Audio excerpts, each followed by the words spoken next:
Я вам зараз заспіваю один куплет, бо такого концерту не є, коли я виступаю за 51 рік, бо я цю пісню не співав. Верховину мати моя, яку написав наш закарпатський композитор і поет Михайло Машкін.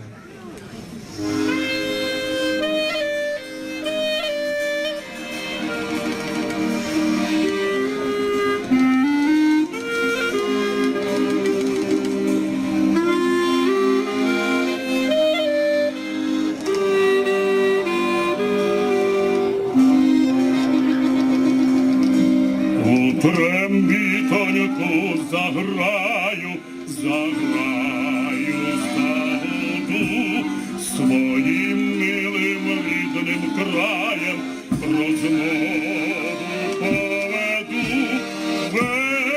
Верховино, мати моя, вся краса чудова твоя, вся краса чудова твоя у мене на виду. Дама, сидиричка, дама,